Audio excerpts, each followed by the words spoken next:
चलो बच्चों, तो आज हम लोग अकाउंट में चैप्टर नंबर 6 कंटिन्यू करें, जिसका नाम है रिटायरमेंट और डेथ ऑफ अ पार्टनर।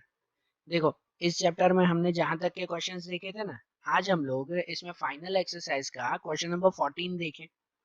आपकी टेक्स्ट बुक आपके साथ में रखो कि देखो क्वेश्चन नंबर 14 में क्या दिया हुआ है कि Chirag, Jigar and Keshav are the partner sharing profit and loss in a ratio of 3:2:1। Balance sheet of their firm on 31/3/16 was as under. कि यहाँ पे तीन पार्टनर हैं, चिराग, जिगर और केशव। उनके लिए ये बैलेंस शीट दी गई है ना, और उसके नीचे लिखा हुआ है कि केशव रिटायर ऑन 31/3/16। यहाँ पे कौन रिटायर हो रहा है? केशव। इन तीनों में से केशव रिटायर हो रहा है और उसके रिलेटेड नीचे एडजस्टमेंट भी लिखे हुए हैं। तो ये सम की भी शुरुआत करें। सबसे पहले वही चीज ध्यान देते हैं कि इनमें अकाउंट कौन से बनाने हैं। क्या कैपिटल अकाउंट के साथ करंट अकाउंट भी तैयार करना है? तो ऐसा कोई यहाँ पे मेंशन नहीं है ना करंट अकाउंट तैयार करना। तो हम लोग सिर्फ कैपिटल अकाउंट, मतलब जो वो नॉर्मल 4 अकाउंट आते हैं, वही अकाउंट तैयार करें ना, जिनमें सबसे पहले बनेगा रिवैल्यूएशन अकाउंट। उसके बाद आएगा पार्टनर्स कैपिटल अकाउंट, जिसमें तीनों पार्टनर का नेम चिराग, जिगर और केशव। उसके बाद बनेगा कैश अकाउंट, और कैश अकाउंट के बाद आखिरी में बैलेंस शीट। ऐसे हो जाएंगे ये चारों। और उनके बाद एक एक करके एडजस्टमेंट देखते जाना, कि जैसे कि सबसे पहला एडजस्टमेंट दिया हुआ है कि value of land building is to be increase by 20%। कि लैंड बिल्डिंग की वैल्यू 20% इंक्रीज करनी है।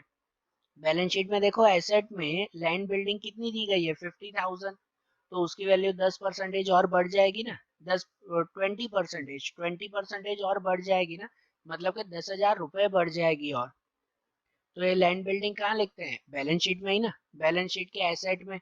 तो यही बैलेंस शीट के एसेट में हम लोग लिखें कि यहाँ पर ये लैंड बिल्डिंग 50,000 रुपीज और प्लस इंक्रीज होगा ये 10,000 का। 10,000 रुपीज इंक्रीज, तो टोटल कितनी हो गई लैंड बिल्डिंग? अब 60,000।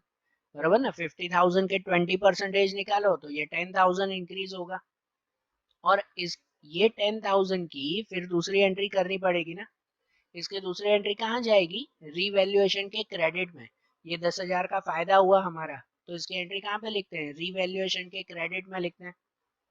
तो रीवैल्यूएशन में जाए और वहां पे क्रेडिट में लिख दें कि ये लैंड बिल्डिंग 10,000 रुपीज, ये फायदा हुआ ना हमारा। बरोबर। उसके बाद फिर सेकंड वाला एडजस्टमेंट है कि machinery is valued at 90% of its book value. Machinery की वैल्यू अब 90% हो गई। 90% हो गई मतलब कि 10% कम हो गई। मशीनरी की वैल्यू क्या करनी है? 10% कम करनी है हमें। तो वहां बैलेंस शीट में मशीनरी दी गई है ना 20,000, उसके 10% मतलब कि 2,000 रुपए हमें वैल्यू कम करनी है इसकी। ठीक है।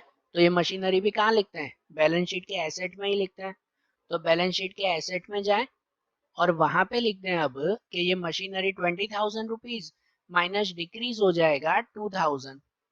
ठीक है ना, उसके 10% कम हो जाएंगे ना। तो 2,000 डिक्रीज हो गया, तो वैल्यू अब कितनी बची? 18,000 की। और ये 2,000 की दूसरी एंट्री हम लोग कहाँ पे करेंगे?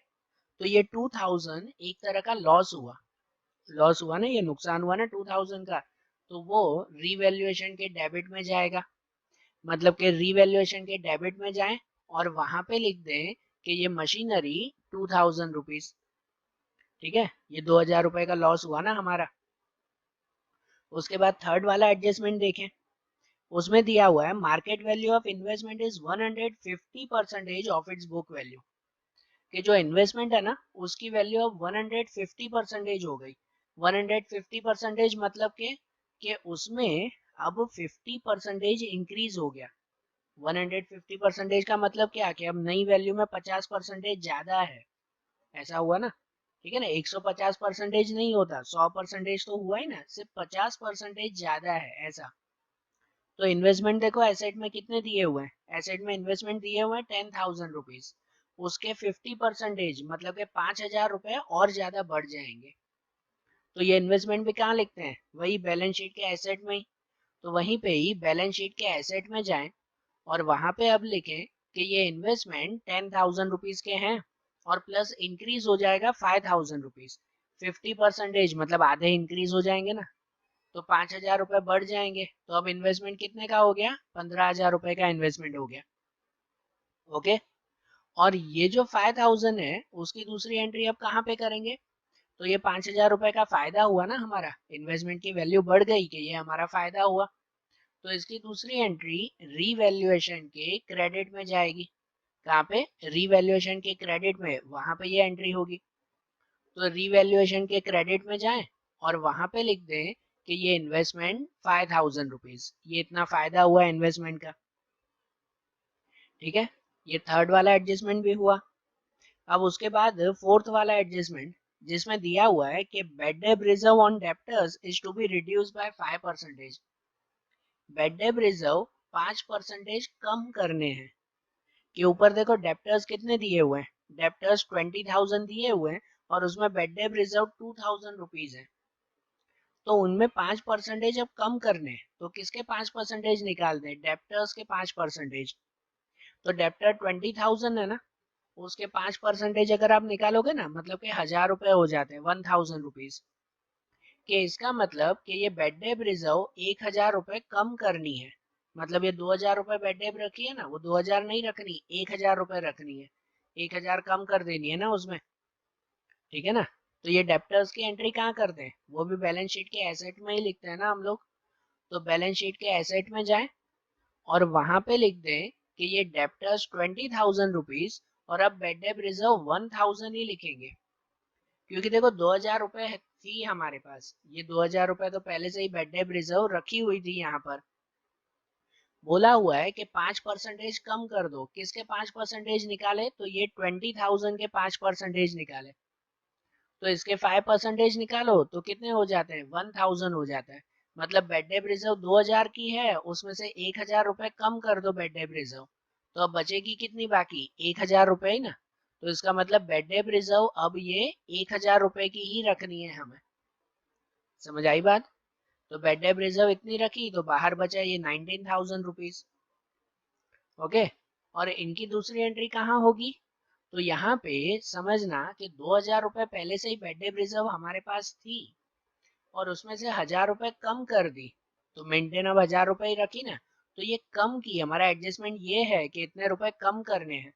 अगर बेड डेट रिजर्व कम हो गई तो मतलब ये फायदा हुआ ना।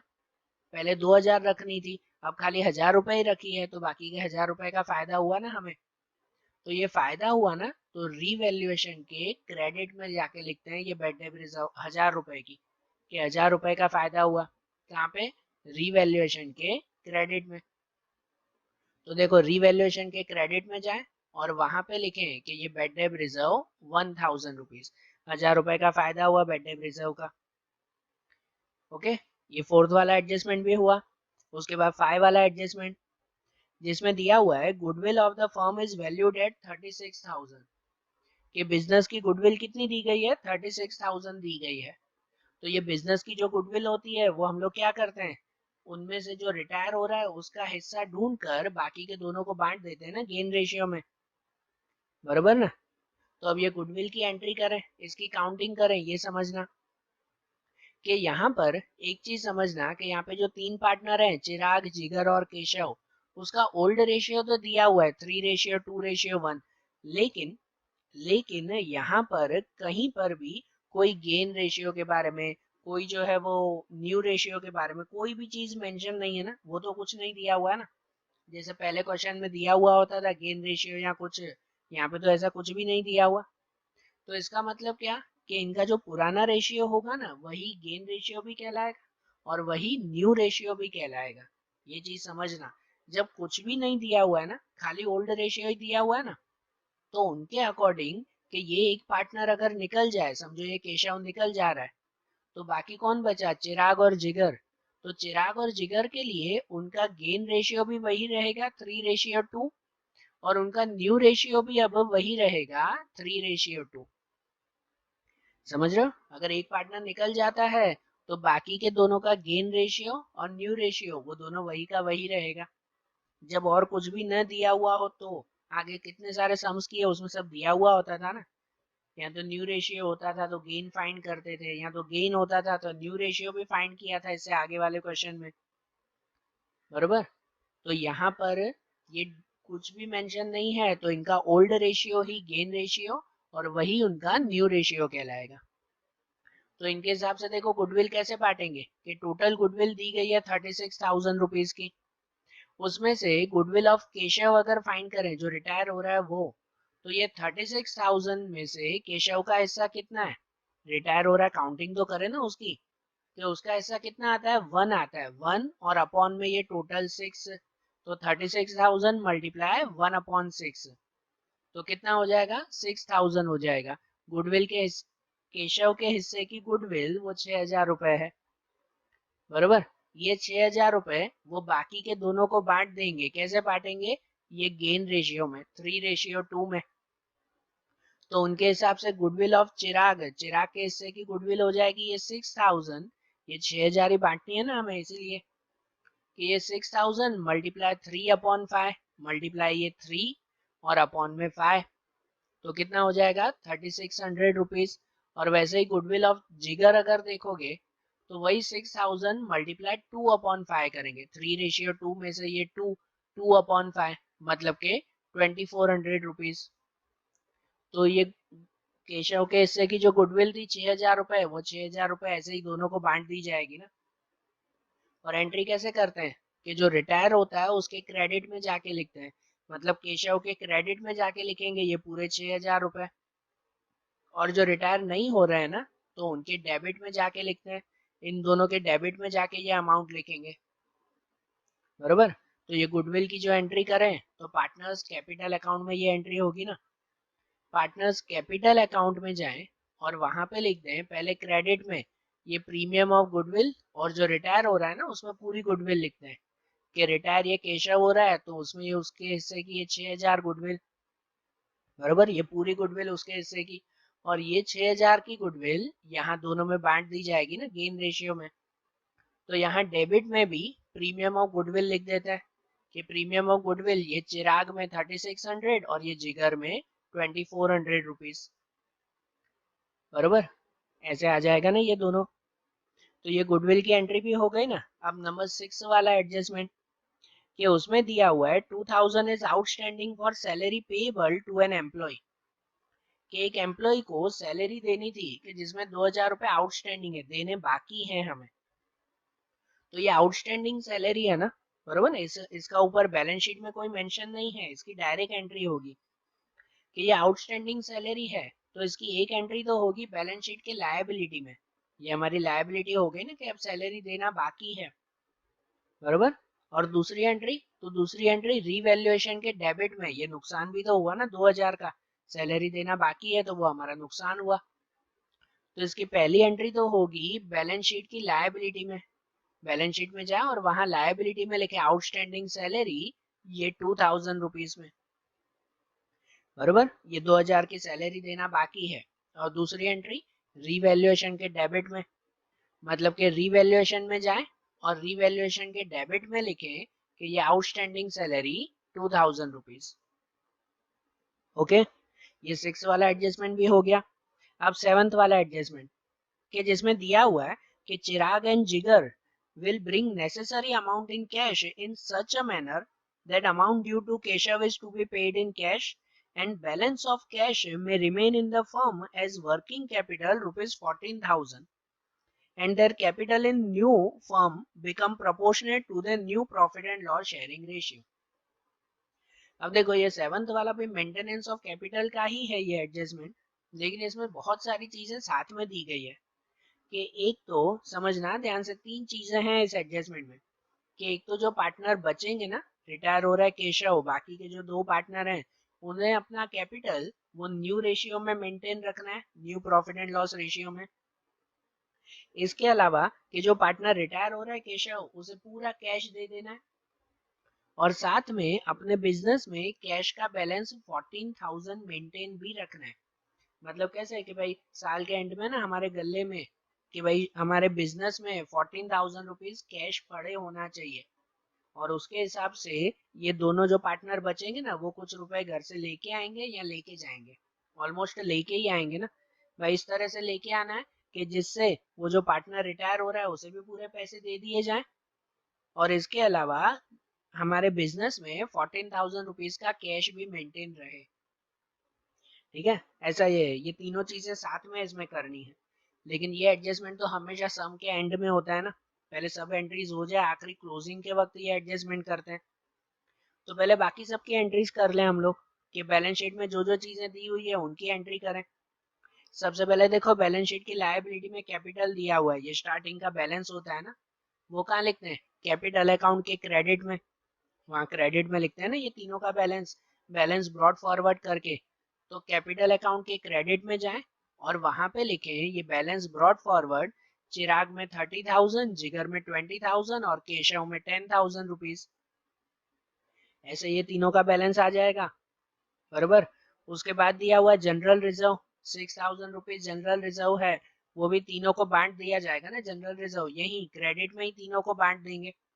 कैसे बांटेंगे, तो जो ओल्ड रेशियो है वो 3:2:1, 3:1 के हिसाब से यहाँ पर ये तीनों को बांट दिया जाएगा।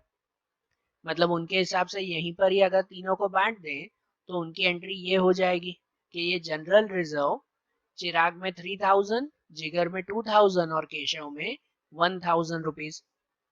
ऐसे ये तीनों को बांट दिया जाएगा ना, बरोबर। उसके बाद क्रेडिटर दिए हुए हैं 44,000, तो क्रेडिटर्स कहाँ लिखते हैं, तो वो तो बैलेंस शीट की लायबिलिटी में लिखते हैं ना, ये पूरे क्रेडिटर्स 44,000 के। तो बैलेंस शीट की लायबिलिटी में जाएं और वहां पे लिख दें कि ये क्रेडिटर्स 44,000 रुपीज। ठीक है, ये भी एंट्रीज हो गई। उसके बाद एसेट में जाएं, एसेट की तरफ की एंट्री करें, जिसमें पहले लैंड बिल्डिंग वो तो लिख दिया था हमने, मशीनरी वो भी काउंटिंग कर दी थी, इन्वेस्टमेंट की भी काउंटिंग हो गई, स्टॉक की काउंटिंग नहीं की थी, हमें स्टॉक लिखना है कि स्टॉक 10,000 रुपीज है, वो यही बैलेंस शीट के एसेट में लिखेंगे ना। तो यहीं पे ही बैलेंस शीट के एसेट में आखिरी में लिख दें कि ये स्टॉक, कितना स्टॉक, तो ये 10,000 रुपीज का। ओके। उसके बाद डेप्टर्स, तो डेप्टर्स भी लिख दिए हमने। और फिर कैश, तो कैश यहाँ नहीं लिखते, कैश कहाँ पे लिखते हैं, कैश अकाउंट में। कैश अकाउंट के डेबिट में वो बैलेंस ब्रॉड फॉरवर्ड करके लिखेंगे ना, स्टार्टिंग का बैलेंस। तो कैश अकाउंट के डेबिट में जाएं और वहां पे लिख दें कि ये balance brought forward amount 2,000 rupees, बरोबर। ये आ जाएगा ना इसमें। तो देखो ये सब एंट्रीज हो गई ना, ठीक है। तो अब क्या करें, तो अब इनकी क्लोजिंग शुरू करें। कि सबसे पहले कौन सा अकाउंट क्लोज करते हैं, रीवैल्यूएशन अकाउंट, वो अकाउंट सबसे पहले क्लोज करें। तो देखो रीवैल्यूएशन अकाउंट अगर हम लोग क्लोज करें ना, तो उसमें पहले इस साइड का टोटल ज्यादा है, कि इस साइड का टोटल कितना आ रहा है, 16,000 रुपीज। तो वही टोटल यहाँ पे भी लिख दें 16,000 रुपीज। ये 16,000 में से ये ऊपर की दोनों अमाउंट माइनस करेंगे, 2 और 2 4,000, तो कितना बचेगा, 12,000 रुपीज बचेगा। ठीक है, ये 12,000 बचा ना, ये 12,000 क्या कहलाया, डिविजिबल प्रॉफिट। और ये प्रॉफिट फिर तीनों को बांट दिया जाएगा। कौन से रेशियो में बांटेंगे, ओल्ड रेशियो, 3:2:1, उसके हिसाब से बांटेंगे ना। तो ये ओल्ड रेशियो में इसको बांट दें 3:2:1 में, तो चिराग में 6,000, जिगर में 4,000 और केशव में 2,000 आ जाएगा, बरोबर। ये डिविजिबल प्रॉफिट फिर आगे लेके जाएंगे, कहाँ लेके जाते हैं, कैपिटल अकाउंट में, कैपिटल अकाउंट के क्रेडिट में। यहाँ हमने डेबिट में लिखा है, तो कैपिटल अकाउंट के क्रेडिट में जाके लिखें। तो कैपिटल अकाउंट के क्रेडिट में जाएं और वहां पे लिख दें कि ये डिविजिबल प्रॉफिट चिराग में 6,000, जिगर में 4,000 और केशव में 2,000 रुपीज, बरोबर। ये भी हो गया। अब ये अकाउंट भी क्लोज करें। लेकिन हम ये अकाउंट क्लोज करते वक्त ध्यान देते हैं ना कि स्टेप बाय स्टेप चलते हैं। सबसे पहला स्टेप तो ये कि जो रिटायर हो रहा है ना उसका हिसाब चुकते करो, पहले उसका अकाउंट खाली क्लोज करो, बाकी दोनों का नहीं। तो कौन रिटायर हो रहा है, केशव रिटायर हो रहा है ना, तो उसका अकाउंट क्लोज करें ना, कि पहले इस साइड का टोटल कर दें और यहाँ कुछ माइनस का तो है ही नहीं, तो ये पूरे के पूरे पैसे उसे कैश में दे देने हैं। आखिरी एडजस्टमेंट में लिखा हुआ है कि पूरे पैसे उसे कैश में दे देने हैं, बरोबर ना। तो देखो ये कैशियर का अकाउंट अगर हम लोग क्लोज करें तो उसकी क्लोजिंग ऐसे होगी कि यहाँ पे इस साइड का टोटल पहले करेंगे, जो टोटल आएगा ये 19,000 रुपीज, उसमें से यहाँ पे भी 19,000 ही लिखेंगे और कुछ माइनस के लिए होगा नहीं, तो यहाँ पे भी 19,000 सामने लिखेंगे कैश अकाउंट, कि ये पूरा कैश ना। जब कैश नहीं देना होता तो हम लोग लिखते हैं केशव लोन अकाउंट, लेकिन यहाँ लोन नहीं रखनी है, पूरा कैश दे देना है उनको। ठीक है, तो ये 19,000 का कैश इनको दे दिया, तो इनका हिसाब चुकते किया तो इसकी दूसरी एंट्री भी करेंगे ना, कि जो इनको कैश दे दिया तो दूसरी एंट्री कैश अकाउंट में जाएगी। यहाँ पे डेबिट में लिखा ना हमने कैश अकाउंट, तो कैश अकाउंट के क्रेडिट में जाके लिखेंगे ये केशव अकाउंट, तो कैश अकाउंट के क्रेडिट में जाए और वहां पे लिख दें ये केशव कैपिटल अकाउंट कितना, तो 19,000 रुपीज, बरोबर।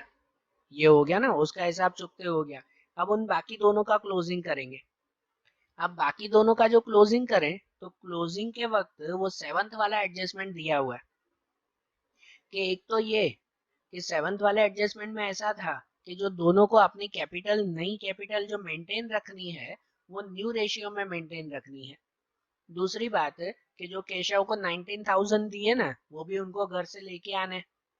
और तीसरी बात कि बिजनेस में भी 14,000 रुपीज का कैश उन्हें मेंटेन रखना है, बराबर ना। 14,000 का कैश मेंटेन रखना है। उस 14,000 के कैश में से ये 2,000 रुपए कैश पड़ा था हमारे पास, तो बाकी के समझो 12,000 रुपए तो उनको घर से लेके आने हैं ना, ठीक है ना। तो इनकी एंट्री कैसे करते हैं पता है, सबसे पहले तो उनका कैपिटल कितना बचा है वो पहले फाइंड कर ले। रफ में पहले फाइंड कर लेते हैं कि उनका कैपिटल कितना बचा है हमारे पास। तो सबसे पहले क्या किया जाएगा कि उनके कैपिटल अकाउंट में जाएं और रफ में पहले काउंटिंग करें, कि पहले एक एक करके समझो चिराग का अकाउंट क्लोज करें, तो उसके अकाउंट में इस साइड का ये टोटल करेंगे, इन सब अमाउंट का टोटल, और उसमें से ये अमाउंट माइनस करेंगे, तो बचेगा ये, कि मतलब चिराग का इतना बैलेंस बचा है 35,400। ये लिखना नहीं है बुक में, ये रफ में खाली, ये मैंने कलर चेंज किया है, मतलब खाली रफ में लिखना है हमें कि उसका इतना कैपिटल हमारा बचा है। फिर जिगर में भी चेक करें कि उसका अकाउंट भी क्लोज करें ना, कि इस साइड का टोटल करो जो भी आए, और उसमें से ये वाली अमाउंट माइनस करो डेबिट में, तो उसमें बचेगा ये 23,600, बरोबर। तो ये दोनों का कैपिटल है, लेकिन उनका कैपिटल ऐसे नहीं रखना है, इनका कैपिटल मेंटेन करना है हमें न्यू रेशियो के हिसाब से, बरोबर। और साथ में उन दोनों की अमाउंट भी तो काउंट करनी है ना। तो अब ये काउंटिंग समझना कैसे, ठीक है, ये आखिरी के जो 2-3 सम है ना उसमें यही स्टेप्स चलेंगे, ध्यान से समझना। कि सबसे पहले इन दोनों का कैपिटल कितना बचा है वो हमने फाइंड कर लिया, ये रफ में फाइंड कर लिया कि चिराग का इतना बैलेंस बचा और जिगर का इतना बैलेंस बचा, ये हमने रफ में काउंट कर लिया ना। तो अब इसकी हम लोग काउंटिंग ऐसे करें कि यहाँ पर चिराग का कैपिटल बचा 35,400 और जिगर का कैपिटल बचा 23,600 रुपीज। तो मतलब दोनों का अगर टोटल कर देना तो टोटल कैपिटल हो जाएगा ये 59,000। तो अब इन दोनों पार्टनर को ये 59,000 का कैपिटल भी उनको रखना है, उसके साथ प्लस ये 19,000, ये 19,000 भी रखना है। कौन सा, जो अमाउंट गिवन टू केशव, जो केशव का हमने जो है 19,000 दिया ना, ये भी तो उनको लेके आना है ना, बराबर ना। ये भी उनको, क्योंकि कैश में तो खाली 2,000 रुपए पड़े थे, तो उसको 19,000 देने हैं, तो वही दोनों पार्टनर अपने घर से लेके आएंगे ना। तो उनको ये कैपिटल भी मेंटेन रखना है, ये 19,000 भी उसको देने हैं, और साथ में मेंटेन कैश करना है 12,000 रुपए, 12,000। अब ये 12,000 क्यों, ये समझना कि आपके सेवंथ वाले एडजस्टमेंट में तो दिया हुआ था कि 14,000 कैश मेंटेन रखना है ना, भाई बिजनेस के गले में 14,000 रुपीज पड़े होने चाहिए। लेकिन उस 14,000 में से, ये लॉजिक समझना, नहीं तो कितनी बार जो है वो यहाँ पे आप लोग मिस्टेक कर देते हो, कि ये 14,000 में से 2,000 रुपए ऑलरेडी हमारे पास पड़े हैं बैलेंस शीट में, देखो, या तो आपने जो कैश अकाउंट बनाया उस कैश अकाउंट में देखो कि ऑलरेडी 2,000 रुपए तो पड़े हैं ना हमें, और हमें 14,000 मेंटेन रखने हैं। तो उसमें से अगर ये 2,000 रुपए पड़े हैं तो बाकी का मेंटेन हमें कितना रखना होगा, 12,000 रुपीज। ये 12,000 बाकी के वो दोनों पार्टनर लेके आएंगे ना, तो इसलिए ये plus 12,000 rupees for maintain cash balance, ठीक है। ये सब रफ में काउंटिंग करनी है, ये कोई सब में बताना नहीं है, लेकिन करनी तो पड़ेगी ना ऐसे काउंटिंग, समझ रहे हो। पहले देखो, ये स्टेप समझना, 3 चीजें इसमें है कि सबसे पहले ये उनका कैपिटल, कि जो हमने रफ में फाइंड किया उनका कैपिटल अकाउंट क्लोज करके, कि इतना कैपिटल है उनका, प्लस जो कैश लेके गया उसके रुपए, और प्लस जो बिजनेस में रखने हैं वो। तो तीनों का प्लस हो जाएगा 90,000, मतलब दोनों पार्टनर को मिला के ये 90,000 अपना कैपिटल मेंटेन रखना है, इनके हिसाब से उनको कैपिटल रखना है। और ये 90,000 कौन सा, न्यू रेशियो में 19,000 रखना भी है तो कैसे रखना है, न्यू रेशियो में रखना है ये 90,000।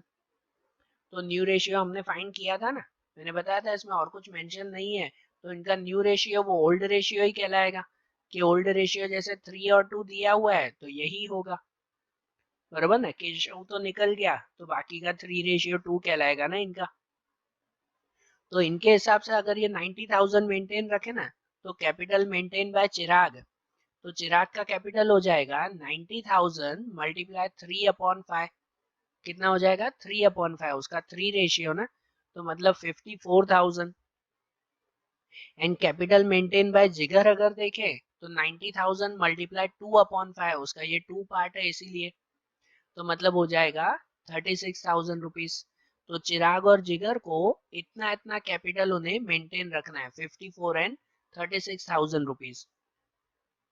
ठीक है, ये काउंटिंग समझना अच्छी तरह से।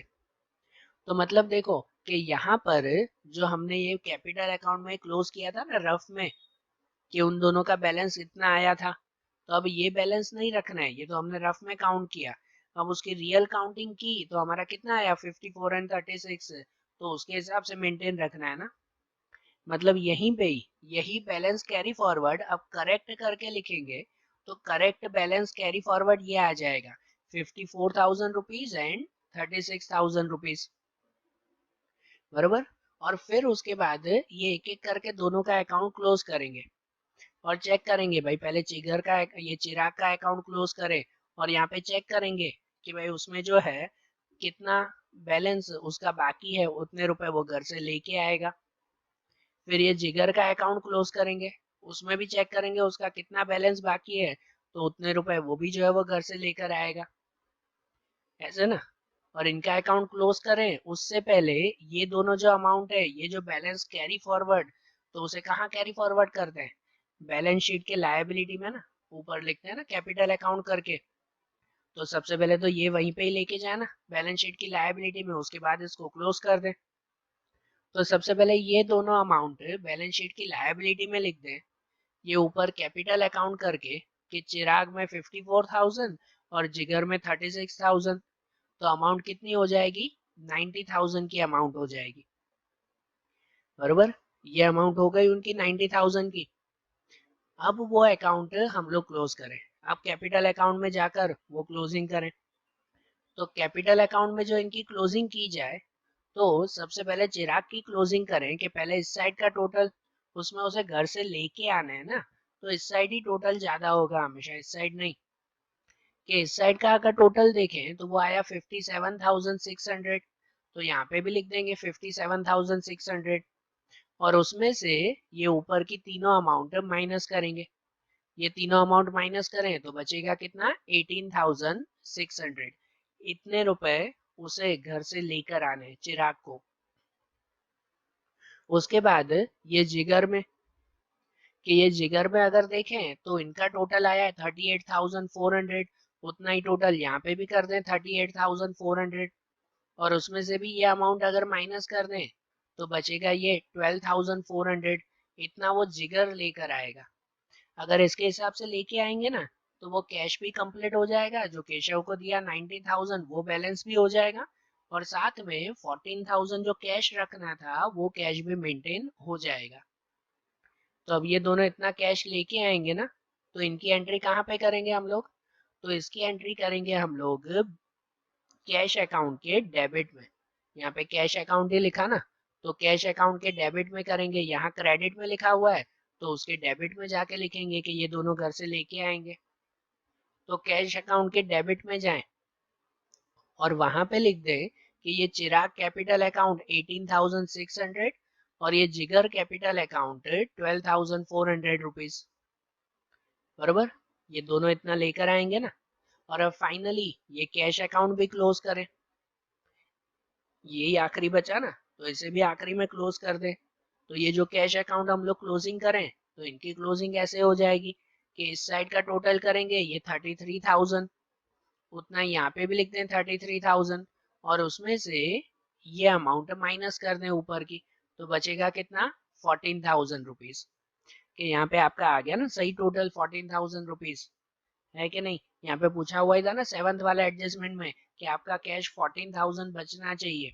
अगर यहाँ पे आपका 14,000 का कैश का बैलेंस आ गया तो भी समझो आपका सम करेक्ट है। उसमें पूछा हुआ था, हमने काउंटिंग भी वैसे ही की, तो आप आखिरी में ये बैलेंस इतना ही बचा ना 14,000, और ऊपर ये 19,000 भी मेंटेन हो गया उसमें। तो ये बैलेंस आ गया 14,000 रुपीज का, और ये बैलेंस कहाँ लेके जाते हैं, तो ये बैलेंस लेके जाते हैं बैलेंस शीट के एसेट में। वहां बैलेंस लेके जाएंगे ना, तो बैलेंस शीट के एसेट में जाएं और वहां लिख दें ये आखिरी में कैश अकाउंट 14,000 रुपीज का, और फाइनली ये बैलेंस शीट क्लोज कर दें। कि बैलेंस शीट में अब इस साइड का टोटल करें तो इस साइड का टोटल आ जाएगा ये 1,36,000, और वैसे ही फिर इस साइड की क्लोजिंग करें कि इस साइड का टोटल भी आ जाएगा 1,36,000 रुपीज। अगर दोनों का टोटल इक्वल आ गया तो मतलब आपका सम करेक्ट है ये। बराबर आई बात समझ में। तो देखो आज जैसे हमने ये क्वेश्चन किया ना क्वेश्चन नंबर 14, अब ऐसे ही इस चैप्टर के दूसरे क्वेश्चंस हम लोग अगले वीडियोस में देखेंगे। Okay, thank you.